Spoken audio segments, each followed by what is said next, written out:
Chairman, I recommend a motion to approve the work session agenda with one minor addition to add the issue of masks on school buses under operational effectiveness is the first item. Have a motion? I'll make a motion. Second? Second. All vote Clark? All vote Clark. Okay, Steve Dusek from the Orchard is supposed to be here to lead the invitation, and I don't see Steve. Where's Lonnie? Lonnie, would you mind leading our invocation? Pray with me if you would. Father, we come to you this time, and we thank you so much for our lives, for our days, for our children, and the things we can be proud of. We thank you for the group gathered here, the celebrations, the recognitions that we have. We thank you for these children and for the board that leads us and leads these schools into the future. Father, we pray that you would give them your wisdom, guidance, and protection as they make the decisions for our county and our future and for our kids. Give them the guidance that they need today and into the future and all the coming needs. These things we ask in your name. Amen. You'll stand and join me in the pledge to the flag. I pledge Allegiance to the flag of the United States of America and to the republic for which it stands, one nation, under God, indivisible, with liberty and justice for all.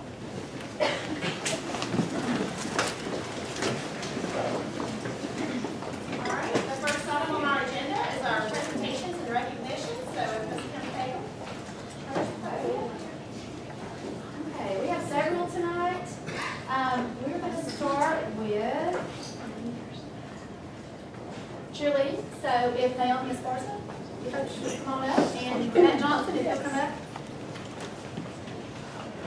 Thank you all for the opportunity to present to our awesome kids, our teams, our coaches tonight. We're going to begin with Coach Sparks to say a few things about the success of the cheerleading. We had a great season this year. It was a very long season. We started our normal, what we could do for modified workouts, and we went all the way, well, we started in June, July, and we went all the way to the end of February. So we had the longest season to date, and I couldn't be more proud of the girls.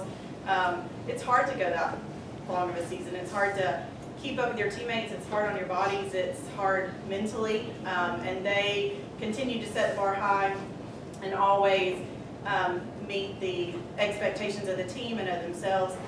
We had great senior leadership and even leadership in some of our underclassmen. And when it came time to pick our all-region group, it was a pretty easy pick. And speaking with our region rep too, there was some girls that stood out, and so we want to recognize them tonight. The first one is Rachel Andrew.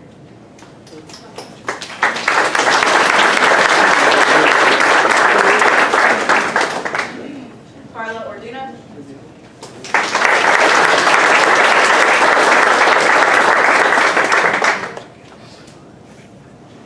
Emma Abernathy.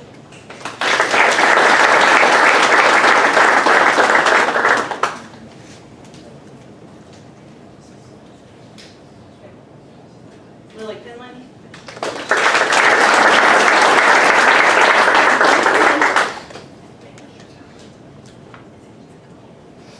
Dixie Williams.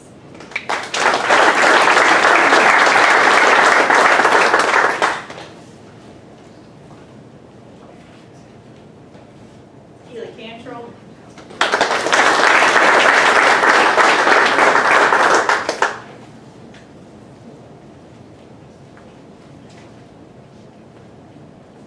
And Lucy Thurman.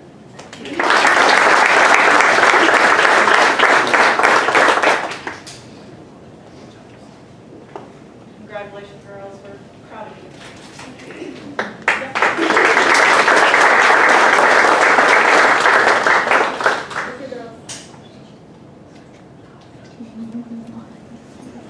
Thank you. Congratulations.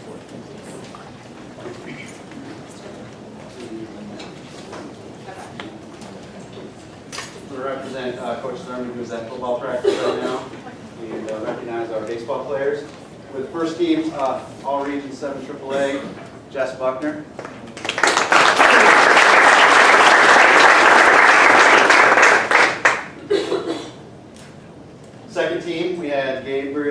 Wilson Thornton.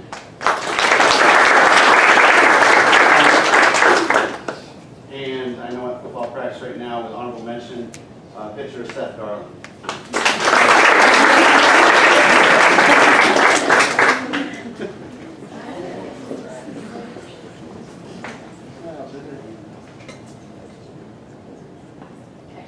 Thanks, Jeff.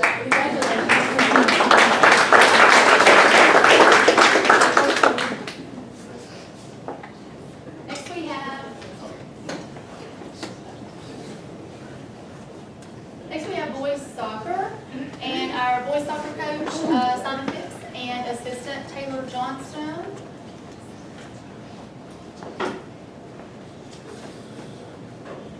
Thank you. I would just like to echo Coach Sparta's words, just to thank the board for giving us the opportunity to come in this year.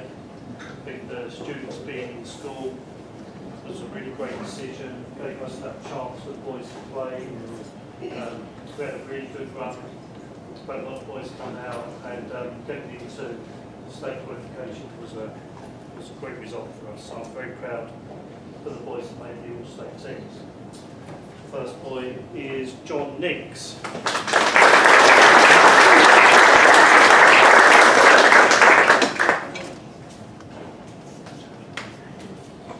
John is also our first boy from the high school that is going on to college to play soccer. We're obviously very proud of that as well. An outstanding achievement for this young man.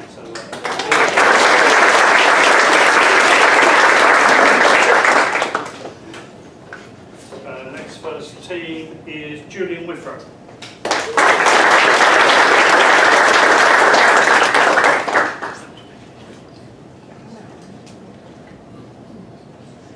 And then we've got two for the second team, Tyler Jack.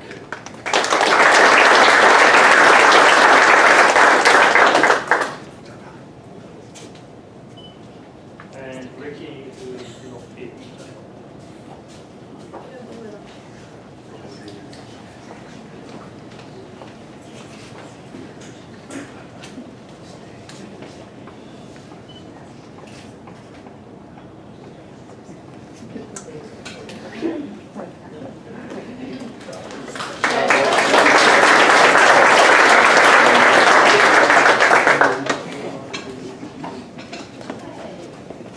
Next, girls soccer.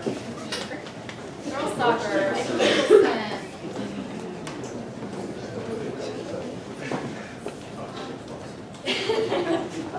Very quickly, thank you. Thank you everyone for coming out to meet us. Thank you, Lord, for letting us have school here, letting us have a season.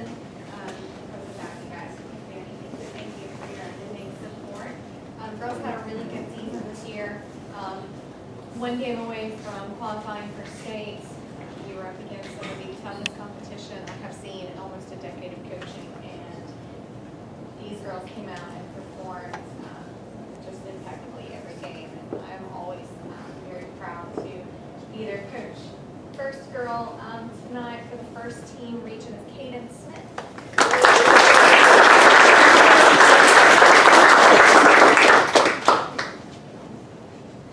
And Reagan Rue Bowling.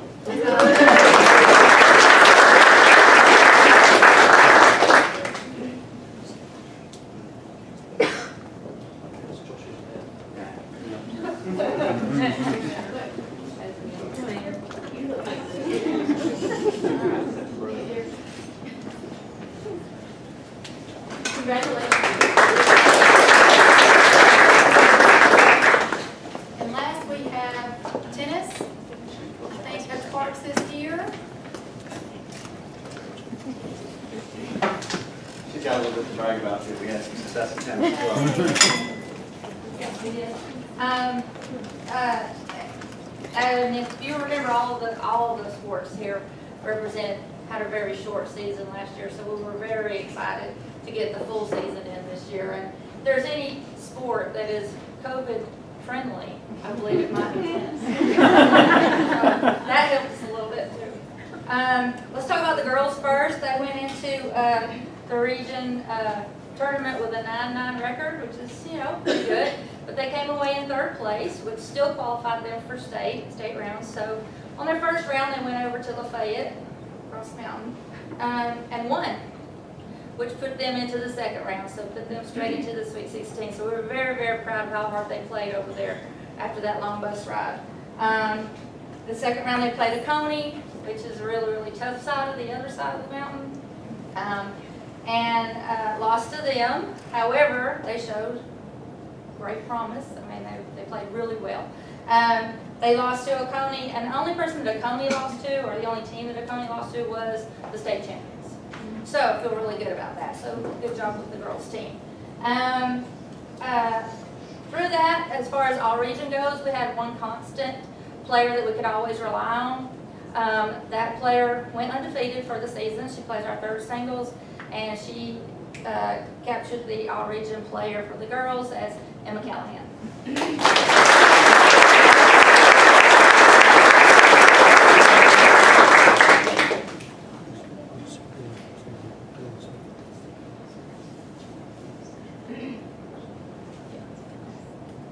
The boys' record was just a little bit better. They came away with 11-7 overall record, and they went into the region tournament, ended up playing for the championship, so they got region runner-up at the tournament, which earned them a spot in the state tournament. First round actually was a home match for us because they were 2nd place. Rockmart came over, and I really don't think that they expected to happen what happened to them. The boys beat them hands down, and you could just see the shock on their faces, and we were just so excited. That's just the best time. So we won that one, and then we went on to play our 2nd round as a Sweet 16 participant. We played Westminster, who again are the state champions for 3A. So it was a very, very tough region, and the boys and the girls did very well. We had one player that was noticed by all the teams, and they always had something to say. Where's this guy from? What's he doing? He's really good. So everybody noticed him in particular. He's our #1 singles, and that's Brett Becker.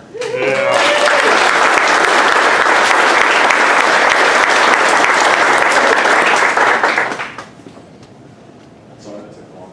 That's right. Enjoy it. Congratulations.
nutrition staff. There's been so many obstacles we've had to overcome this year with COVID and then losing our director this year.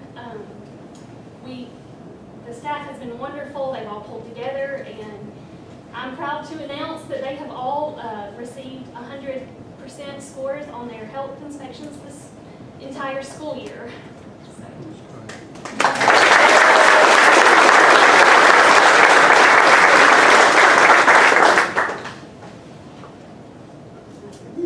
Clear Creek Elementary.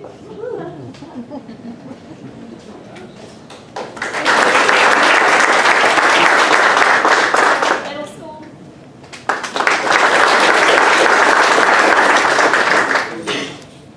LJ Elementary. Mountain View Elementary.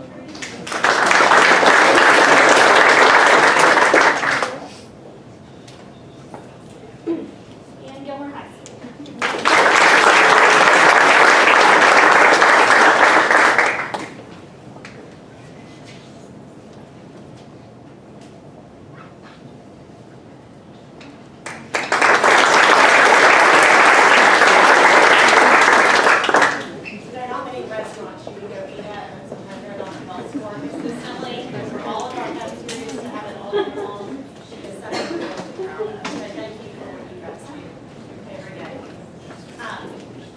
that is the end of our presentations and recognition. So sometimes people don't want to stay for the business portion of the meeting. So we usually give people a couple of seconds. We want to slip out. Before we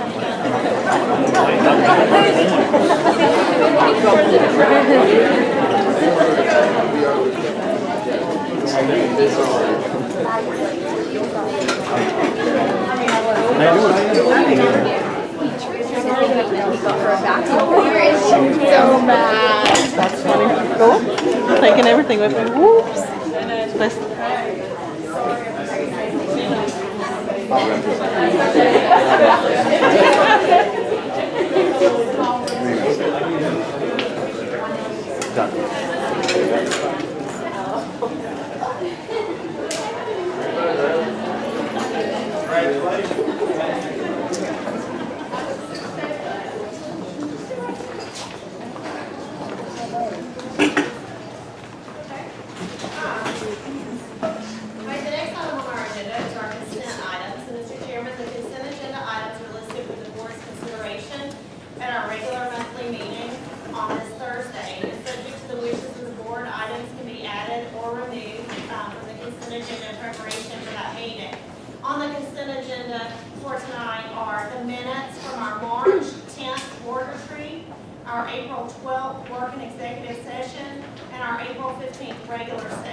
that brings us down to the superintendent's report that is modeled after our strategic plan, starting with academic achievement. And so we have Ms. Katrina Kingsley, who is our district coordinator for PBIS, to share with you some successes of that program tonight.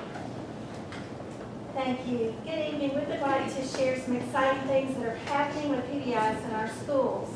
PBIS stands for Positive Behavioral Interventions and Supports. The goal of PBIS is to create a positive climate because research shows that climate increases attendance, which in turn increases academic performance, which in turn increases our graduation rate. Therefore, we are consciously developing positive relationships, focusing on students' accomplishments and acknowledging them when doing the right thing, and then also acknowledging our staff for encouraging students. PBIS does not take away consequences for actions, but rather makes a conscious effort to teach appropriate behaviors and to celebrate successes. This has been proven to reduce problem behaviors, reduce number of suspensions and detentions, improve our school safety, increase academic successes, and keep students where they need to be, which is in class. So now what we would like to do is let our schools share some really exciting things that have been going on with them. And we'll start with GHS.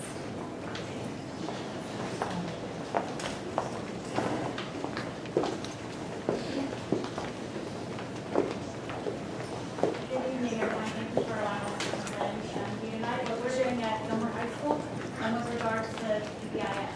And so our motto at GHS is GHS Goals, Honor, and Service. That's what our expectations are modeled around.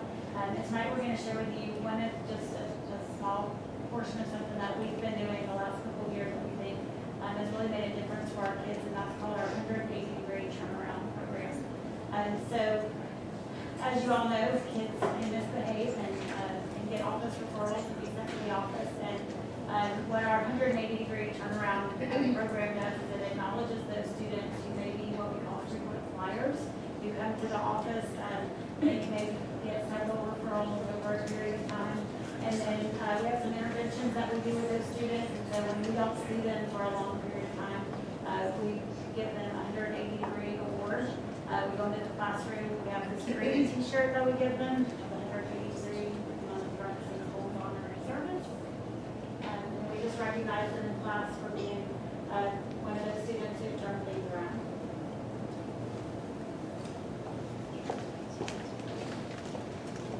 So at Clear Creek Middle School, we have 3 PBIS expectations: to be responsible, be respectful, and be engaged. And we found that it was getting to a point that we were having a hard time finding things that kids wanted to earn those points for at the middle school level. They got to where they cared about getting snacks or things like that. So we did a survey and we said, what do you guys want to spend your points on? And overall, it was, we just want more time with our friends. So we got real creative with our schedule, and once a month, for 100 points, they get to cash in their points for 20 extra outside minutes. And that has proven to be very successful because they are wanting those points, so they are asking. So they are doing in turn what we want, and that's for them to be responsible, respectful, and engaged. And now Ms. Chastain's going to talk about some other things that we did and show you guys some pictures. Other things we had in place were the 4.5-week rewards, and these were things that our students and teachers would go neck to neck with. So we had a dance-off, karaoke, basketball game, basketball course, so the teachers versus the students. The kids really loved that, seeing their teachers and stuff involved. Also, we had 9-week rewards, which was the dodgeball tournament, in-school dance, ice cream social, and the spring clean we had coming up. And so the next few slides are just, you see our teachers really got it. That was our obstacle course. And then that's just some pictures from our outside time.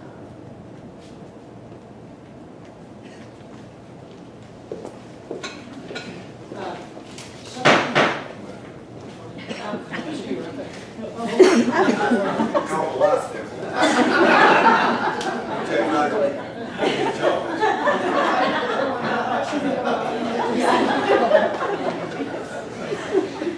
One of the things we would like to highlight this year is what we have done with our enrichment program. Students earn Bobcat bucks through, good behavior, doing what's right, being helpful. And 3 of the 4 weeks, they can go to our Bobcat store, which Mr. Watkins is in charge of and does a great job. They can go to the Bobcat store and spend the Bobcat bucks. 1 week per lunch, 1 week per month, the students have an opportunity to go to enrichment, and they can purchase different activities, such as, and number one being the most popular, dodgeball, kickball, arts and crafts, computer technology, board games, cooking, decorating, and we have different teachers that set up these different activities in the classrooms or at the gym, and the students absolutely love it. One thing that we learned and actually had to go out and purchase is a lot of students, they've never played board games. And once they started, wow, we have many of our students, that's becoming one of their favorite things is to go to board games. So we're very excited. Ms. Watkins, you got anything? Ditto. At LJ Elementary, our motto is keeping it real. Real stands for responsible, E, engaged, A, accountable, and L, leader. And one of the places we implement PBIS in addition to inside the building is on the school bus. And we do that in several ways. We recognize drivers of the month each month to encourage not only our students but also our staff. We have bus drivers that recognize riders of the month themselves, as you will see pictured there with Mr. Charles Barkley. And we also have a safety patrol that has been very instrumental in a lot of ways, not just in terms of safety, but in creating that positive atmosphere on the bus. And we have seen a dramatic difference in our student discipline data on the bus as a result of the PBIS work, and also thanks to the board as a result of the routing that has taken place. So we are very proud of the steps that we've taken to implement PBIS on the bus.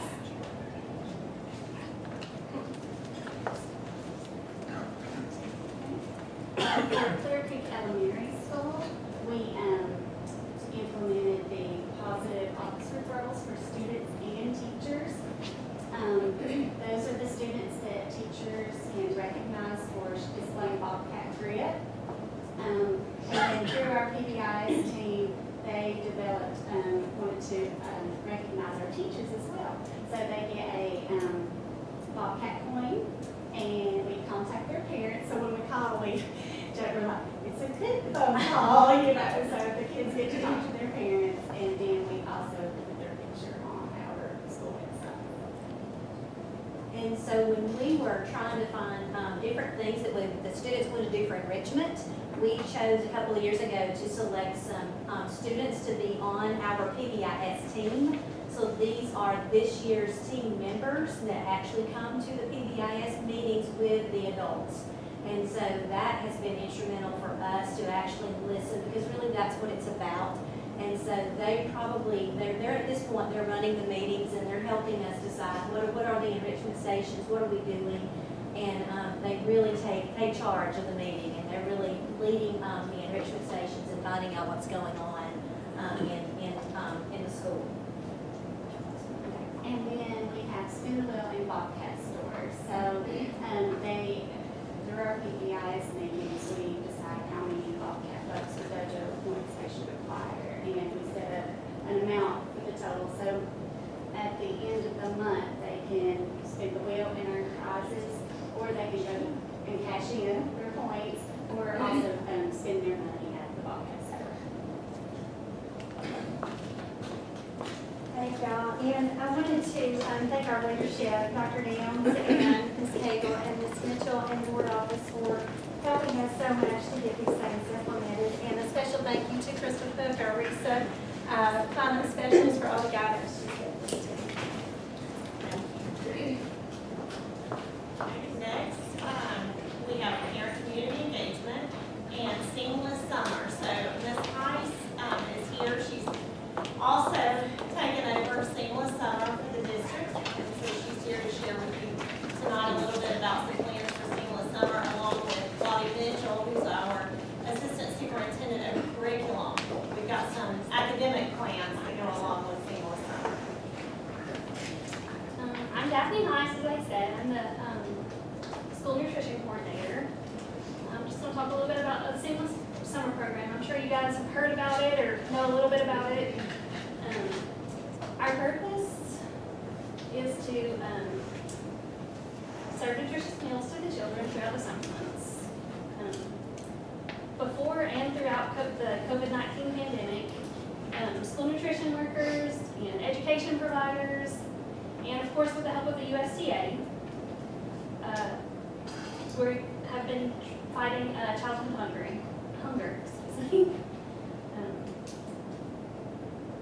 In Georgia, 1,318,500 people are struggling with hunger.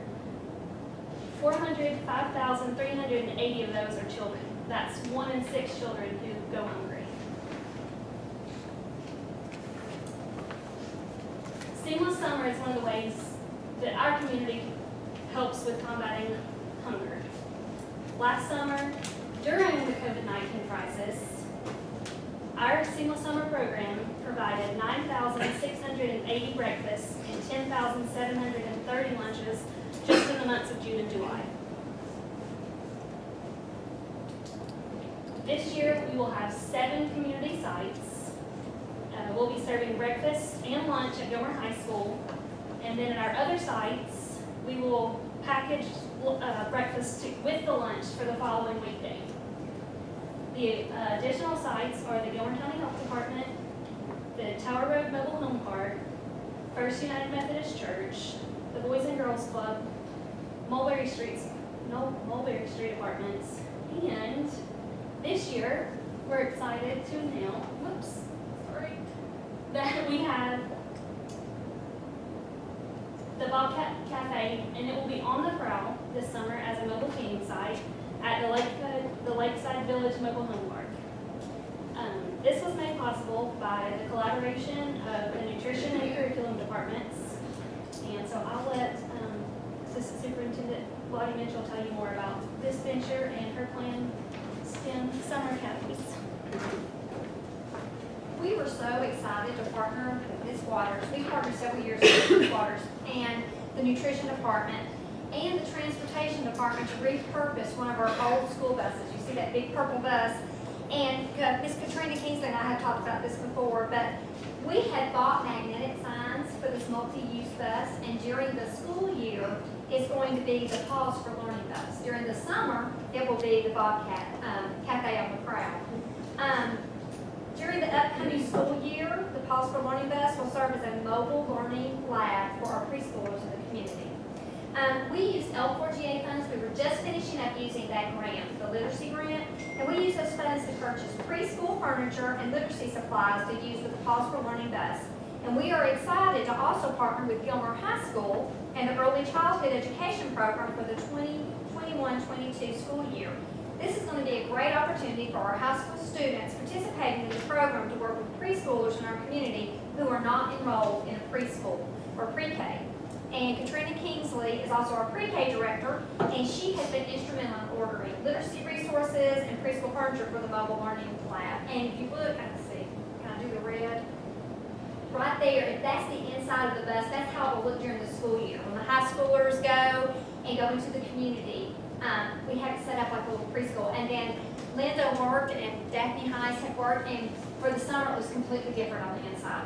But Miss Waters, this is sort of our pet project. We were both so excited about this. She was so excited, and also Steve Pope and Transportation was wonderful about helping us get the bus painted and the ordering the magnetic signs. So it's truly a collaboration. It's a great collaboration.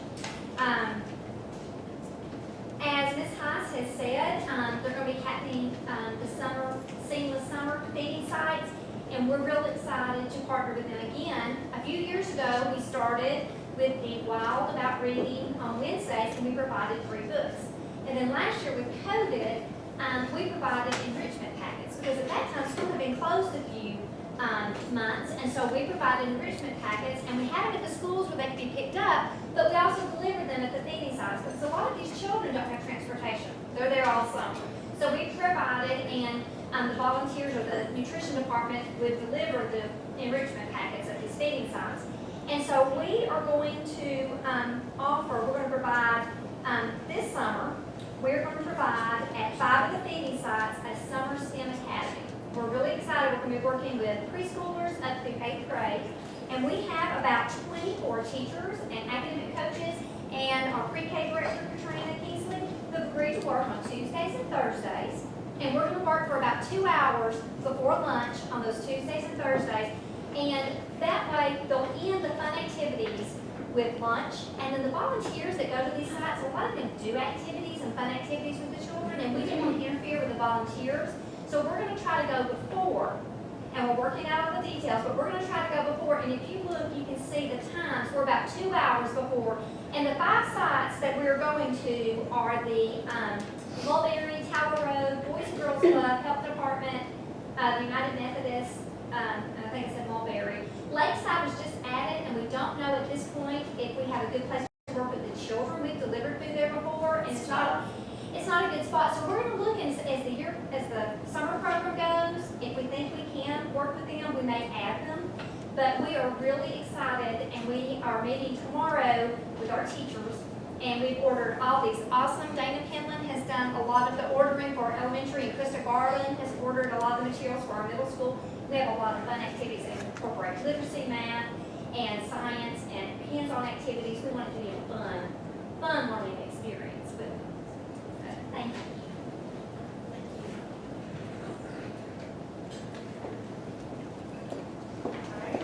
Next year, our strategic plan is how to form a cultural workforce, and we have personnel that we can discuss in executive session tonight. I don't think there's anything out of open session tonight. So that moves us to operational effectiveness, and the first item that we just added tonight is masks on the buses. We have, since the beginning of the year, required students to wear masks on the buses. Our drivers contacted us last week through our transportation director and asked if the board would consider allowing the mask to be optional on the buses.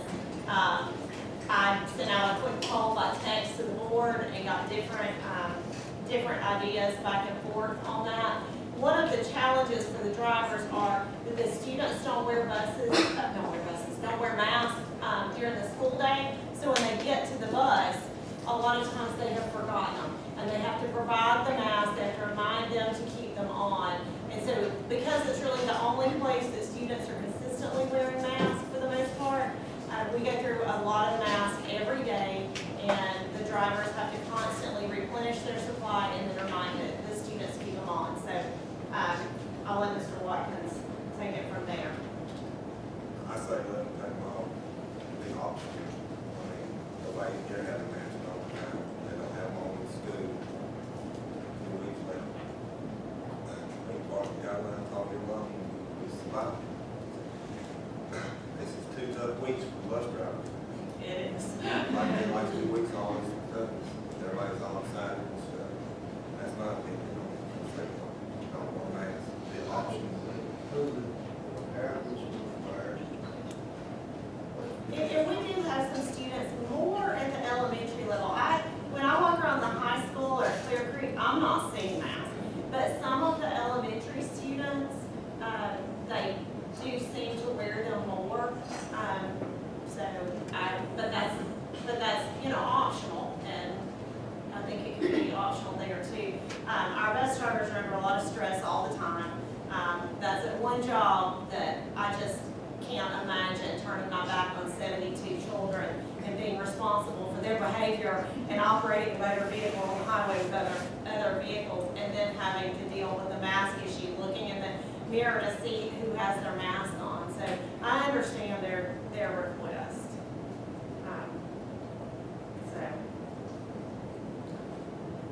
I know we don't vote at work sessions. Yeah, they're all convenient.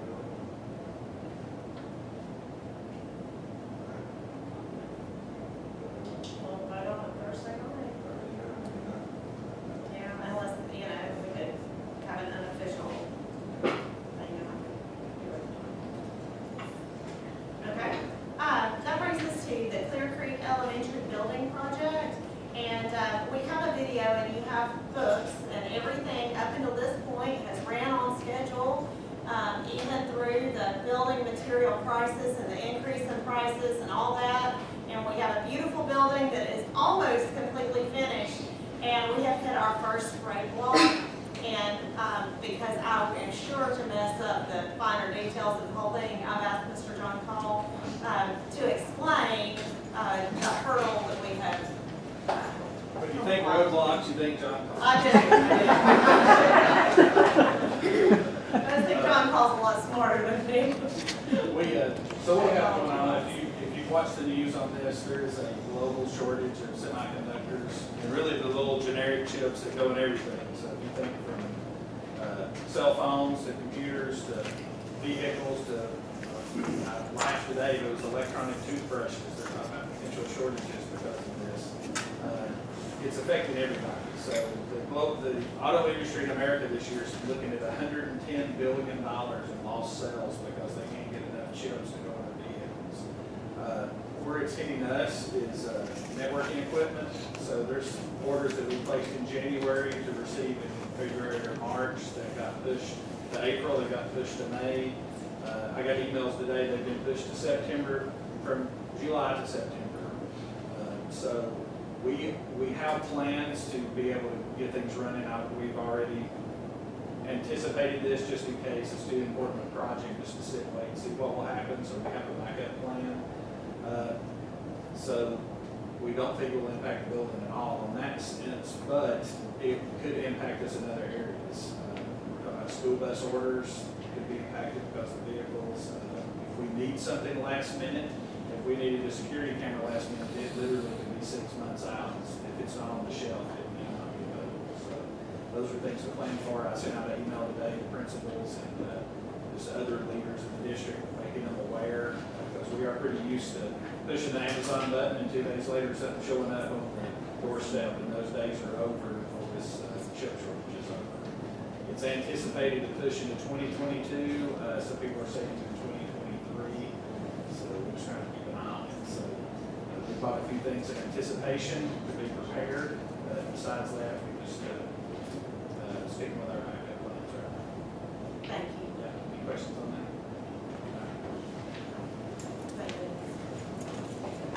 I had done my notes before we updated the. Look, you highlighted.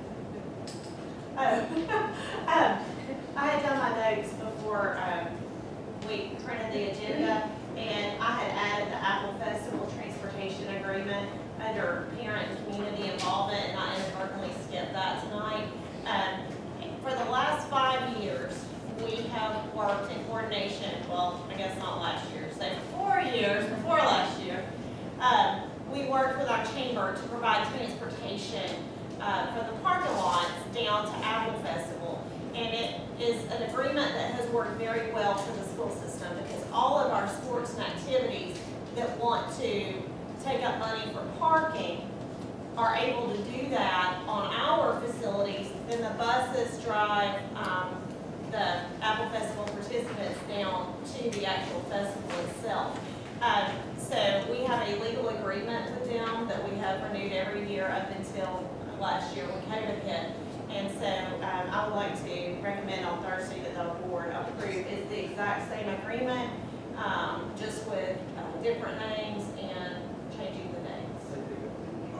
They pick up the insurance, and one thing is that they tend to donate money at the end of the Apple Festival to the school system as well, that we use here at the district office for things like teacher retirements and different receptions, stuff like that, because you don't use tax money for those things, and so we don't have a magic pot of money for things such as that, and so that donation has really helped us up until this year that we did.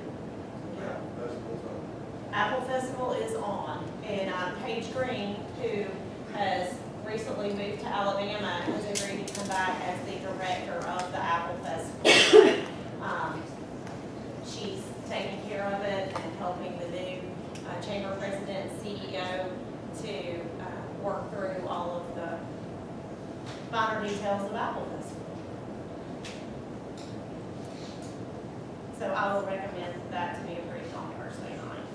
So back to the Clear Creek Elementary Building Project update. So Emily's got the video.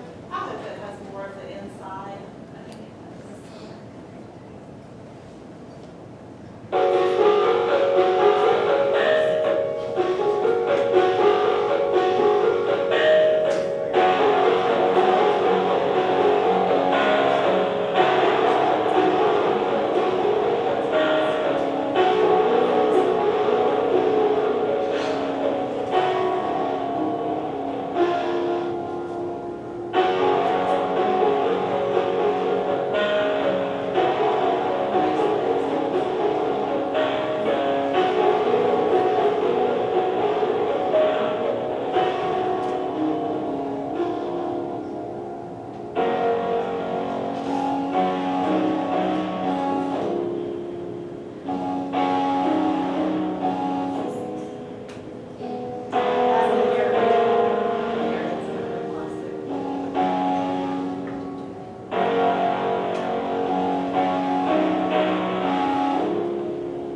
policy IDE 3 that was unanimously approved by the board back in March.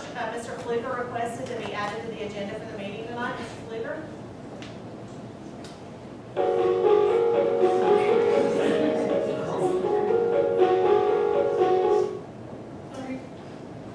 You requested to be added. No, I think we're good. Okay.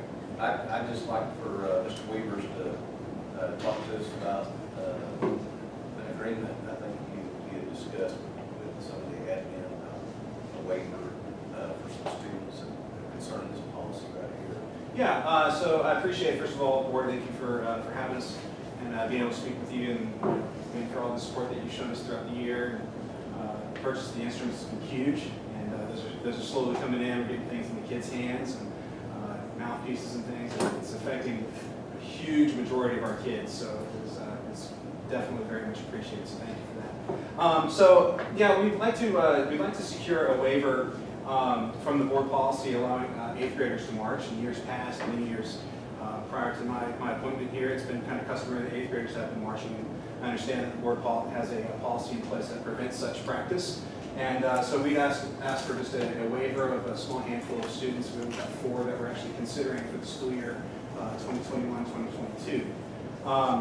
So I just wanted to also come to you, just let you kind of know our side of things, a little bit about like the benefits of what we see day in, day out, maybe address some of your concerns as we go through it. So going for some of the benefits for the high school, honestly, the benefits that you're going to hear it really benefits our middle school kids more than it benefits our high school. I'm going to say that right off the bat. I'm going to, Ms. Kinsey is here. I'm going to let her speak to that.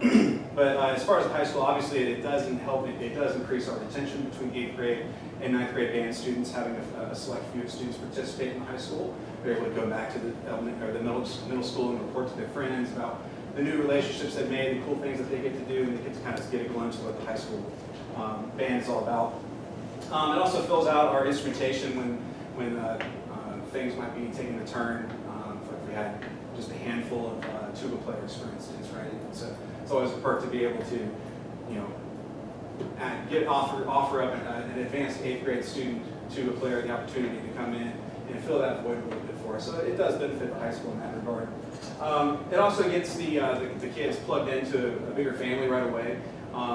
When I was interviewing for this position, one of the things I was really passionate about was that I don't view it as a high school position, I view it as a 6th through 12th grade band program.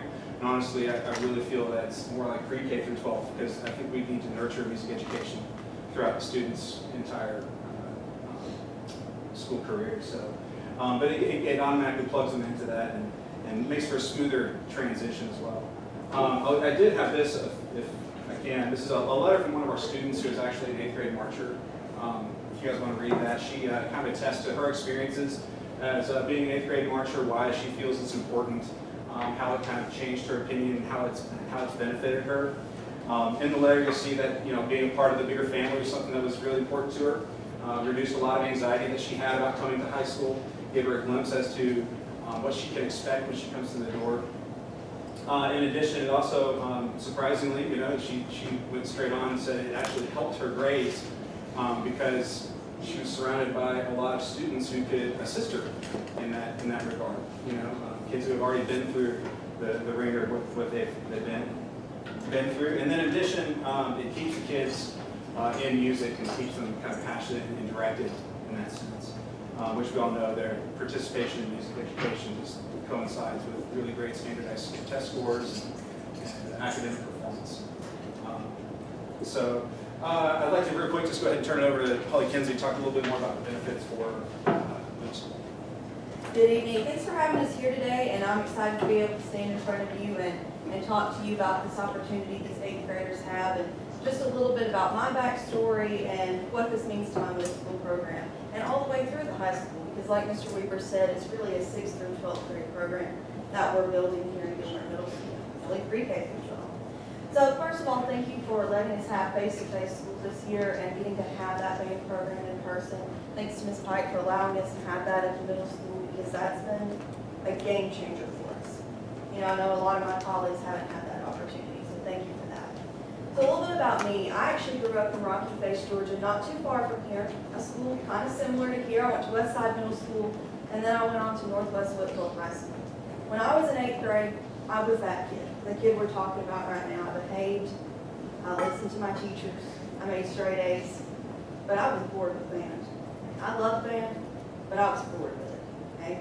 And I'd tell my teacher the same thing. Well, the thing about it was, I was in that top 5% like these 4 kids we're talking about right now. I was in that top 5%, and we got to give a way for them to have that gifted program for band, the way to keep them motivated.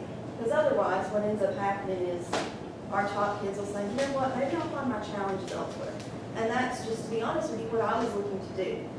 When I was asked by my band director to be an 8th grade marcher, I played the clarinet. Did I contribute to the high school? Yeah. I mean, I added some sound to the band. But where the benefit happened was that I came back to the middle school program with all of this knowledge, okay? And I went on to do a lot of things in band and be standing in front of you today. And that year, I made first chair in the all-state band. I was the top person in the state on my instrument, and I still wanted to quit band because I didn't have that push. So that's what I'm talking about, how crucial this is. And I know for a fact some of my students are in that same boat with that same mentality. So I had my band director to thank for giving a chance to the quiet clarinet player who didn't talk to many people but just behaved. So I have a lot to thank for that moment to even be standing in front of you. But I've seen it, I've been working here 4 years and I've seen it time and time again. I see these kids are excited 6th grade and 7th grade. And then those top players, 8th grade, they start to get not as excited. Now, don't take it that the band is not exciting, because it definitely is. You know, we keep them involved, but that's for the 95%, okay? This 5% is what we're talking about now, but when they grow up to be those drum majors, to be the section leaders, we still want them in band, okay? So this is a mutual agreement we have between the middle school and high school band directors. We've talked about exactly which kids we want to be in the program. We don't ever, you know, we don't have rivalries about that. We agree on who the kids are beforehand, and quite a few discussions. The discussions start taking place the August beforehand. Like, you know, maybe this kid will be an 8th grade marcher, but let's just, you know, let's see how it pans out. And we end up in agreement on it. Okay? These are the kids that, they're the kids that they won't be behavior problems. Me and Ms. Piper, we've looked at the behavior records of these kids. We've looked at their grades. For the most part, these are the straight A kids. The silent lunch. They don't get ISS. In fact, I asked them all before this meeting, have you ever had ISS? And these 4 kids were offended that I would even ask them that. So I really want to emphasize that these are the good kids. These are the top kids. But I know you have some questions about how, from our side of things, how the logistics work. We're what we call a well-oiled machine in the Gilmer High School Band, and we take these kids with good behavior tracks that I've taught for 2 years, that I know who they are, what they're about, I know what their parents are like. You'll be hard pressed to find better kids out there. You really will. These kids are, I don't think I've gotten on to them ever in class. But nevertheless, we still have our policies in place. We're going to meet with these kids, with their parents, and we're going to talk to them about the expectations, that's involved. If there's one behavior problem, they're out of the program. That's all there is to it. But I assure you that will not be an issue with these kids. These kids are under constant supervision. There's never a time that the band kids are by themselves, especially the 8th graders. They get on the activity bus, come to the high school. I'm in my car following right behind them going to practice. So at every single practice, at every single football game, I'm there with these kids as a representative of Clear Creek. So I'm their band director, actually with them constantly. So they're under constant supervision. But another point that we made to discuss was that this year on the away games and the bus trips, we're actually going to have those 8th graders. We'll have them on my bus. They'll sit up at the front. So then you'll never have really that situation of an 8th grader and a senior sitting in the bus together, because they're going to be with me the entire time. On any overnight trip, let's say, you know, we were planning to go to anywhere for a big trip or even a contest that we were staying overnight, the 8th grade students would only be allowed to go if their parent goes with them. And in that case, the child would not actually room with the other students. They would room with that parent. So we would expect a parent, mom, dad, guardian, somebody to be with them constantly. And so that's one of the expectations that we have. We really care about these kids and we care about this program, and I'm very passionate about it because I know how being an 8th grade marcher changed my life. And I know that it can change their life too. And we're just trying to do what's right for these students and to give those gifted kids another opportunity. But, you know, the ways it helps the middle school, you know, it's going to help the high school. Adds those numbers. You know, for instance, this year we're talking about tuba players. Just how the years fell, people who graduated, went virtual. You know, you always have a handful of kids that quit in any program. We needed tuba players. Well, you know, it's not one of those things that we can just pull any kid from the band and say, here's a tuba, here you go. A tuba player is a tuba player is a tuba player. And I have tuba players at the middle school who could fill that void for us. To be able to compete, we have to have that solid instrumentation at the high school, and that's a way to fill those voids. And that, honestly, what most of the schools are doing right now also. But at the middle school, those kids come back to me, and they play with the high school band, the bar goes up, their standard goes up, and everybody around them, their standard comes up too. So by allowing these 4 kids to march, what we see is the standards go up around them. We had 5 students who marched this year, never once a behavior problem with those 5 guys, but when they come into the band room, they're recognized as the leaders. So all year they've been talking about marching band and how much fun it is and showing their friends pictures. And their friends say, you know what, I think I want to do that too. So actually, it's our #1 recruiting tool for getting the kids from 8th grade to 9th grade, to getting them to make that jump, to sign up for that. And, you know, like I said, these are our good kids, and we're just trying to do what is right for them. So before we close, do you have any questions for us about how that policy is in place, or how we might get improve the behavior standards, or our supervision, or anything along those lines?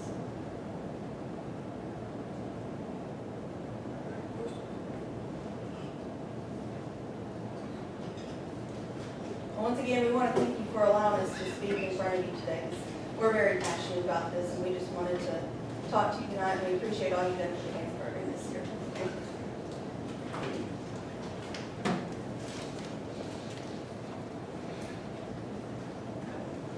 All right, that brings us to our policies. The policies for first reading are current policies that are part of our consistent revision process. They will be posted on the Gilmer Schools website for public review and comment before a second reading at the board work session next month. Subject to feedback and public deliberations, they'll be voted on at our regular session next month. And those are policy DCL fund balance, policy GARH personnel leaves and absences, policy DI accounting and reporting, policy DIA accounting system, and policy IFCB field trips and excursions. The policies for second reading have been posted on our district website since our meeting last month and submitted to GSBA Legal Counsel for review. And we've received no legal recommendation nor public input for changes to any of these policies.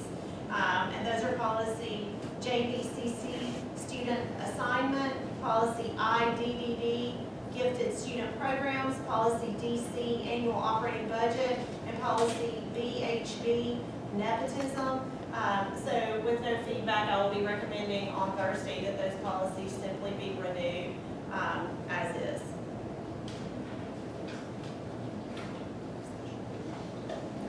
All right, that brings us to fiscal accountability and the purchasing policy expenditures and approval for May of 2021. I know I felt like I was signing off on a number of purchase orders this month, and I think this is probably one of the largest lists for policy DJED since this policy came into play in 2016.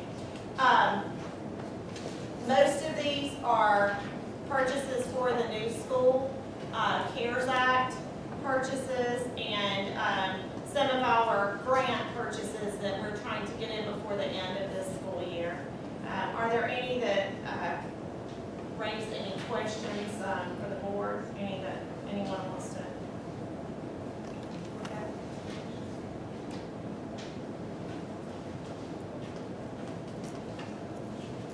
All right.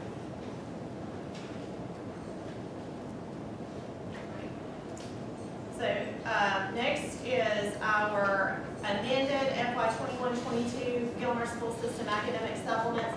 Last month at our work session, I explained to the board that we hope to have the academic supplements reviewed by the principals at their meeting on Wednesday to be approved on Thursday so that our finance department could start looking at all the supplements and budgets for the upcoming year. And in our haste to look at those on that Wednesday with the principals, we accidentally left off the supplement for the special education lead teachers. And if anyone knows a lot about what goes on in the school, the special education lead teachers spend a great deal of time and are key to the operation of a school. So We do not want to leave them off of the academic supplement sheet, and so we added those in to be approved this month. So it's the same as what you looked at last month. The only change is to add in the special education leads. So on Thursday, I will recommend approval of the revised academic supplement schedule to include the special education lead teachers.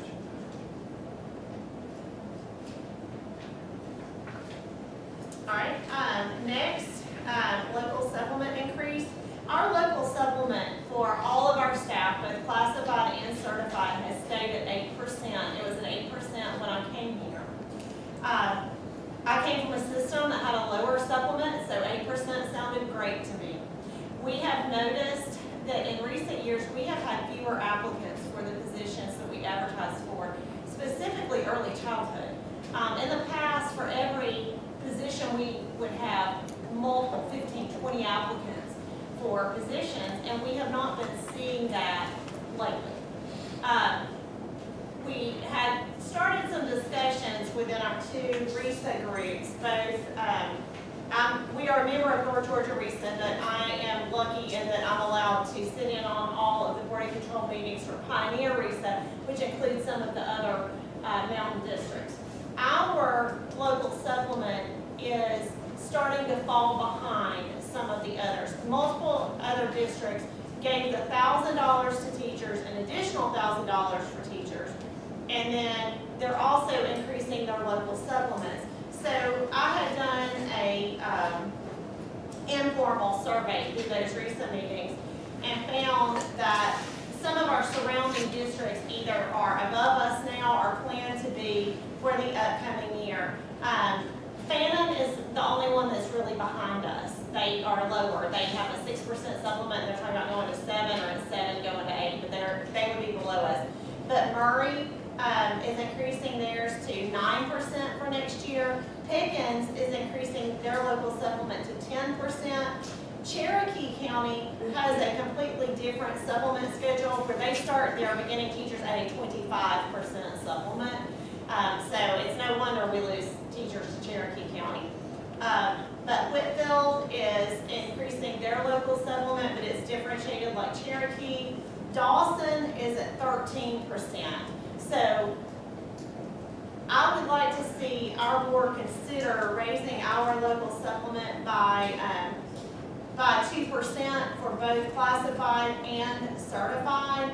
And I asked Ms. Penland if she would look at how much it would cost to increase those supplements per year. Because, you know, when you increase local supplements, you increase your budget for every year. And I would recommend both classified and certified. I don't think it's fair to raise certified supplements and not raise classified supplements. When Ms. Penland looked at that, let me find my number. Ms. Penland, you can help me out. For each 1% increase, it would be a little over $300,000 a year. So about $600,000 a year total to increase the supplement up to 10%. So. Dylan, will you come forward? Me?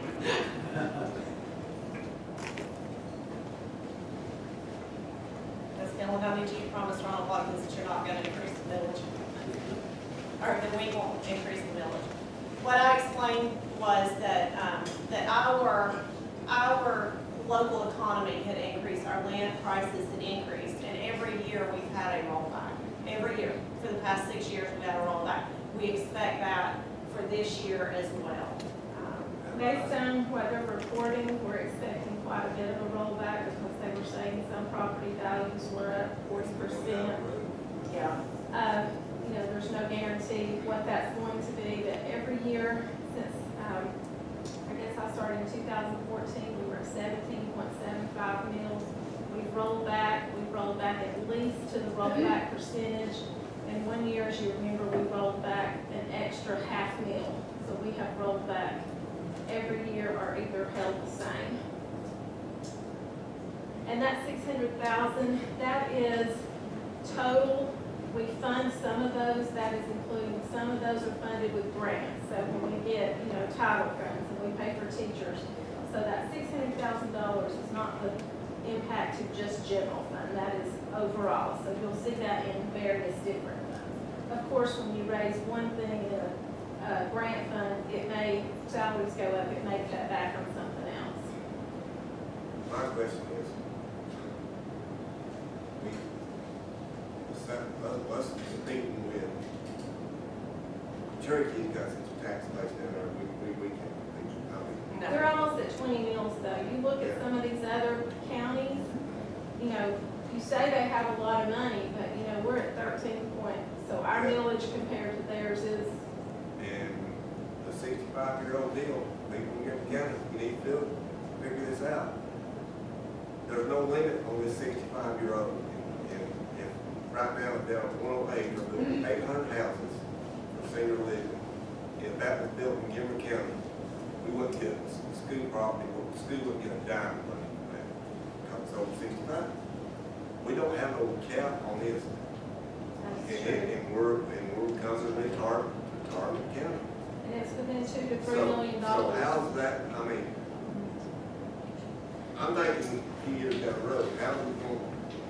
So far, in the past years looking back, the over 65 percentage has grown faster than the other. But of course, that tax base is still lower. Now, with all of this sales and everything this year, you know, I'm not in real estate, so I don't know who's buying those properties. If they're over 65, if they're younger, you know, what that is. But that has affected us somewhat. You know, the county and state have a guideline, so some of that $2 to $2.5 million would be realized with their cap. But since ours for the local school district is unlimited, you know, if someone has a $3 million personal residence, it is fully tax exempt.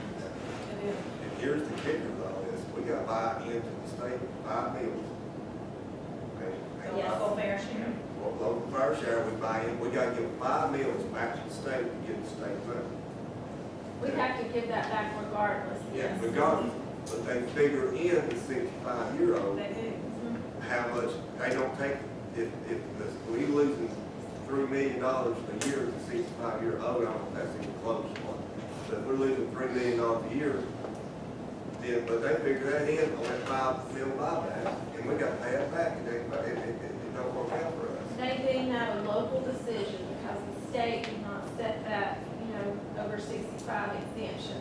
So the local government set that, so they make you pay on that because every local government can set their own. And see, Higgins County don't have it, Fannin County don't have this thing, the counties around us don't have it, I think Logan County does. But they got. I'm not sure, I think, They got rid of it. from what I understand or been told, we were the only ones with unlimited. That's what I have always heard, that Yeah. Gilmer's the only one unlimited.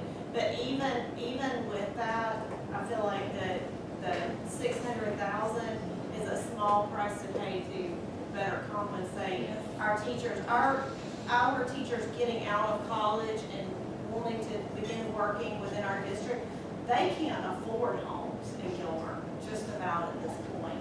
And the more that we can do to help all of our staff, and especially our lowest paid staff, adding the classified in, I think it just, to me, is a no-brainer. And My really, wife's going, so she ain't got to go somewhere. well, we look at it from, you know, it's been a couple of years, so cost of living, you know, we are seeing. You don't think it's going to be on that road that really has to start raising the military? Well, every year we look at that, and, you know, I don't see You that. recommend? With our CARES money, we're gonna go into this Thursday when we do our budget discussion, but I have been working with our federal programs director, and we have worked like crazy trying to get the best of both worlds, to use that money to help our local budget, but yet the state says we can't just take all that money and pay for our local stuff. We still have to meet certain ratios and guidelines, so we're trying to walk a fine line there to where we're using some of that to help the local budget. So, Will you recommend this? I would. I think it's good, when you look at your personnel list and you see a lot of resignations, and I talk to people, my daughter works in Cherokee County. So, you know, young She's not people, willing to come up here and make she's less not money. willing to come up here and make less.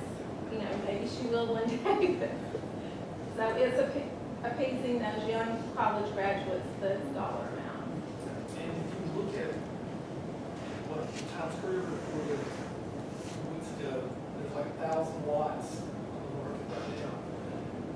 Where I live, there's close to 2,000 acres that was timberland, that the timber company rezoned it residential, and they sold it. And I met a lot of those buyers, and they are not, they're not from here, and they are not over the age of 65. And not all gonna put a house on it immediately. So our tax base is gonna continue to grow, and we'll still be able to roll back into the wage. Same way out our way. And We now got they our build land it. sold out there. Jake's Landon, the old Charlie Pike property, whatever, remember? And you see New York tags, Chicago tags, North Carolina, everywhere. Yes, there are a lot of out of state, you know, I think COVID, what they say, got a lot of people thinking, and when is it, the urban flight, they've all left the urban areas, and a lot of them are coming to areas like this. My chicken market, I just got 19 acres, been sitting there forever, but it's top county people. Ms. Ms. Cagle, how many openings do we have right now? It is a lot. Thank you. Right now, we have about 14. 14 openings. And that's counting everything, it's classified and certified combined. So, you know, some things we have 5 parapro positions right now, kindergarten, pre-K, special ed, several special ed openings, which are extremely hard to find. And these people are going, you know, other places, and we have no control. You'll see the personnel list is quite long. Over 3, Thank you. almost 4 pages. Okay, I'm gonna recommend that increase in personnel. The next item is a bus purchase. When we began our budgeting for this year, we said that we would only buy 1 bus or no buses out of East Plus to try to conserve the money. And then we bought 1 out of East Plus, and then the state told us they were gonna give us a bond bus, so we bought a bond bus. Then they told us they were gonna buy another bond bus, so they gave us money for another one. They only got money for a 3rd bond bus. So I'm going to recommend on Thursday, the approval for a bond bus purchase for our 4th bus for the year, 3rd bond bus, using the same bid that we got the last time, which is $89,700 for this 3rd bus. It will be identical specifications to the one that we just got. That will be total of 4 buses. We've heard a rumor that there may be a number 5, but it will probably be in the next fiscal year by the time it gets here. I don't know. And this one will too. And this one will too. Okay. Yeah, every time that we get a new one, we retire one and move one of the ones that's currently on the road into our spare buses for substitute drivers. So, yes. So that's great news for our transportation department, and it will, just like the others we bought, have air conditioning. The next item on the agenda is our fuel bids. Our district advertised for bids for fuel and lubricant products last month, and the committee bid opening was held today at 1 o'clock here at this office. You have copies of the summary of the bids in your packets. Please note that the lowest bids were chosen and highlighted in yellow. One thing to note, where it says Thomas Oil Company no bid, they send a envelope that says no bid to let you guys know that they do, and no one else really does that. This was advertised on the state procurement site, and also Samantha sent the notice to every company that has bid in the past as well. So these are the ones that we got the bid from. And Appalachian Propane is the same thing as Thomas Oil Company on the propane. So they did not bid on the lubricants, they did not bid on the fuel, but they bid on the propane. That is They are out of Maysville, Georgia. They are a subsidiary, huh? Sorry, I thought somebody said something. Okay. It's part of Marjack, the Marjack Poultry. So they are rather large. We did not know anything about them, and as soon as we saw that, we started Googling just to see where they were and called some references today as well. They have services. They are, in our research, we found that they are servicing other poultry things around here, so. If we don't go with that bid, we have to be able to justify why we would not go with the lowest bid. Okay. Yeah, they're kind of, it's kind of tough. Yeah, their poultry plant is in Batesville. So I think they're trying to expand. Yeah. Yeah, well, when I saw MJ Propane, I did not know until we started researching as part of Marjack. And they do not, that we know of. All right. So that brings us to nutrition, our school nutrition report. Once again, Daphne Hines. She hadn't had to report to the board tonight, she's got 3 times.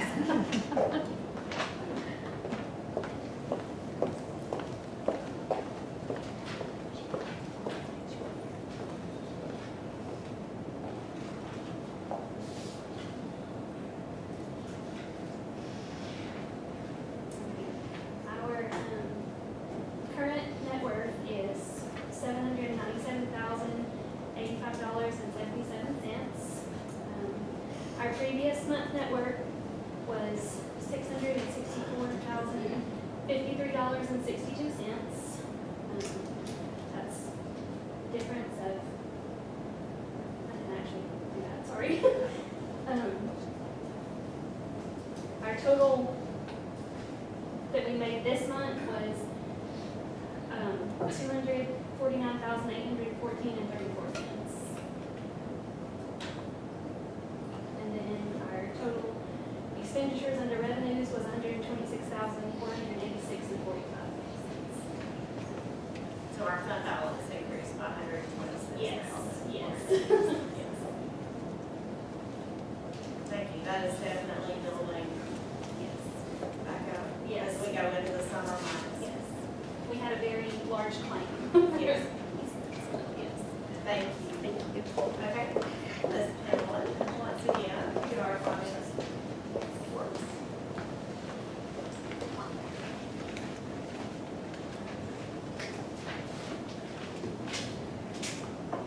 Okay, on to our financial summary. You have your board report for March, which is 9 months or 75% of the year. And our total revenues for the period are $34,032,000, and that's 87.26%. Our local tax revenues, $18,584,000, and that's 99.96%.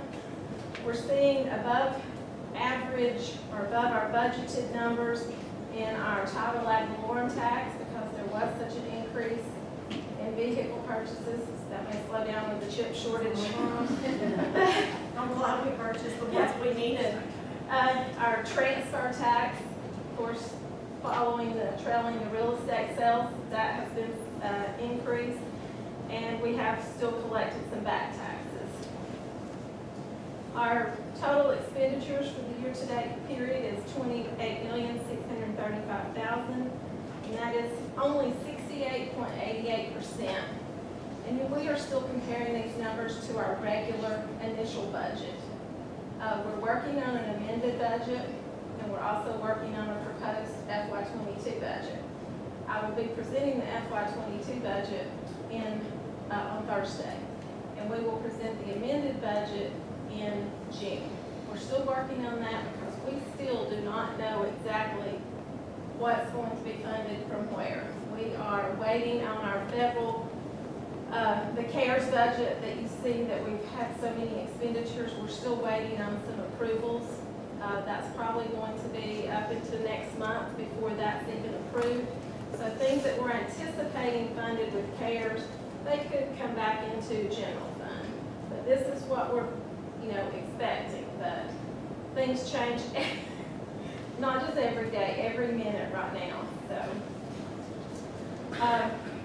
So moving forward, that is just revenues over expenditures right now, $5,396,000, leaving us with a fund balance at the end of March of $22,773,000, and compared to last year at $21,836,000.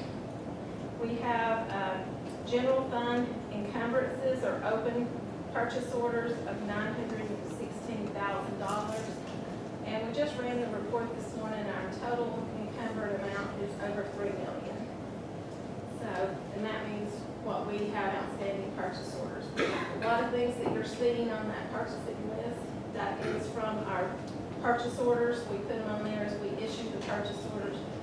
A bunch of those will probably be pushed into next year. Even though we've approved them, budgeted for them this year, they're probably going to move. As John reported on some of that equipment, there's going to be other things that's going to be pushed back too. So come July 1st, you may see those same things, and we will replace prior purchase order number so-and-so, because we'll have to redo those again. So our 2015 eSPLOS expenditures, we have project to date total of $18,135,000, and our expenditures for the month was $214,352, and that was $165,000 worth of technology projects and $49,000 on our HVAC controls. We had 2020 eSPLOS expenditures of $12,150,000, and for the month, $712,000. That was Bear Creek Elementary School. That's the only current ongoing project that we have in the 2020 eSPLOS right now.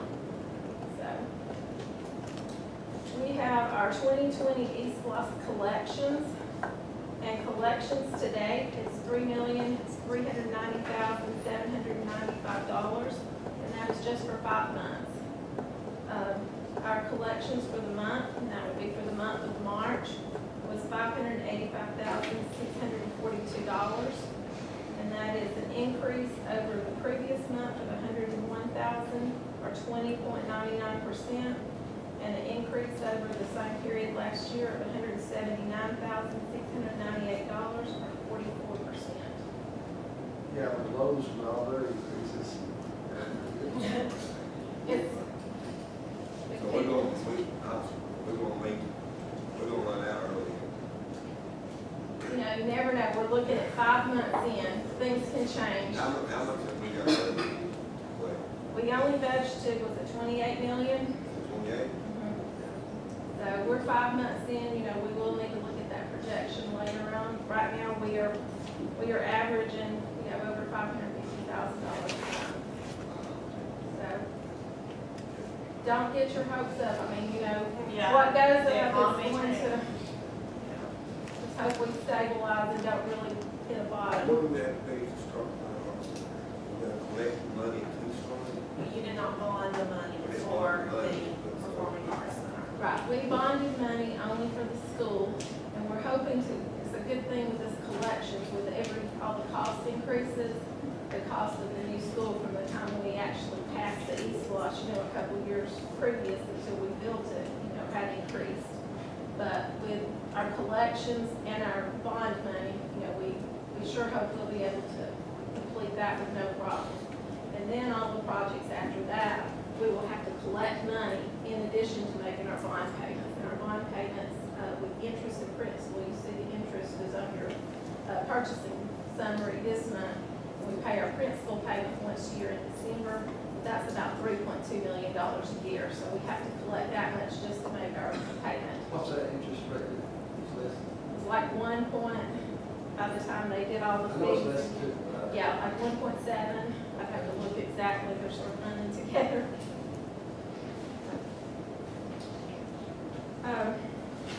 So far so good with this, 5 months that we're looking at. Every month just, is outpacing the prior year by quite a bit.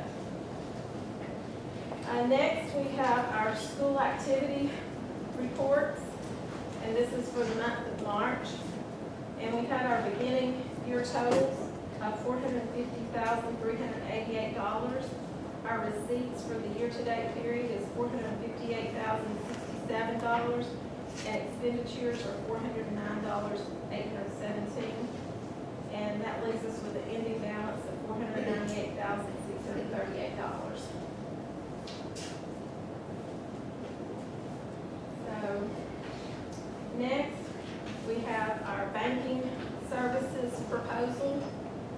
And we sent out a proposal for banking services on April 15th. We sent this to all 5 banks in Gilmer County because our requirement is they have a service outlet within our county. We can't go to Pickens County to make a deposit. So we identified all of our specifications and asked for proposals to be returned by May 3rd. The committee met and reviewed all proposals, and we reviewed those for our daily interest rates, the ability to provide necessary services, and the charges for services. We asked for all of these services like our wire fees, our NSF, our stock payment, all the fees. We incur quite a few of those, and we asked for all of those to be waived. And if they could not waive them, we asked for them to give us a listing of the cost.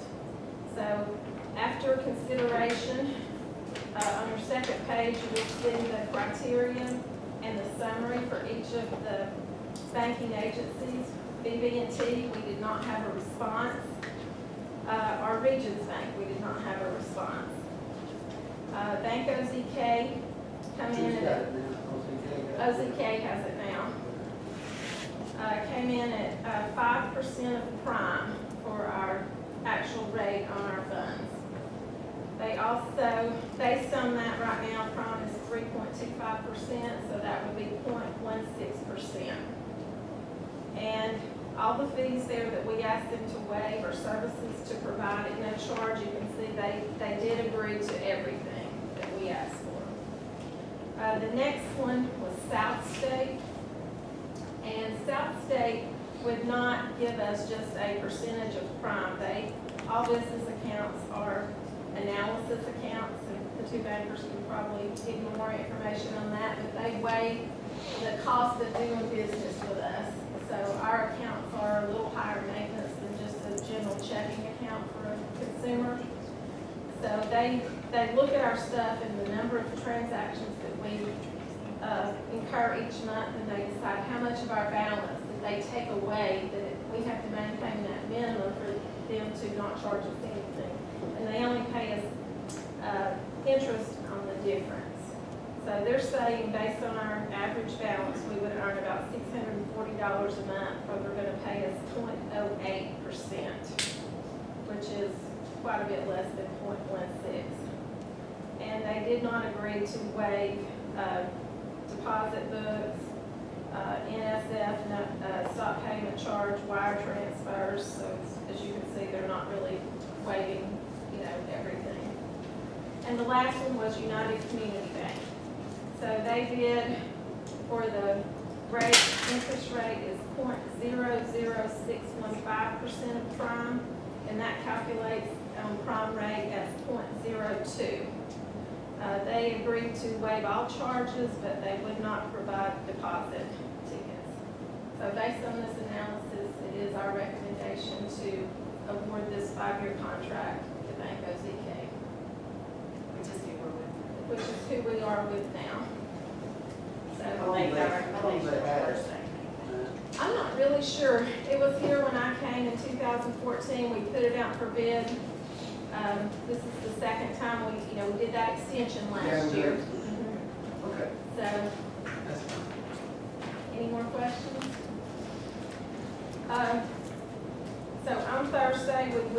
go over the the tentative budget presentation, and we will ask for a vote on that on Thursday to be able to advertise it. So you will be approving the tentative for advertisement, and then it will come up for approval in the regular June meeting. And this is just the budget. It is not the setting of the millage rate, and we are projecting, our total tax dollars to stay the same. That'll be what, July, August? It's usually late July or August before we get that. I haven't heard anything different. Probably be that late again. All change. Yeah, maybe. Yeah. Thank you. Thank you.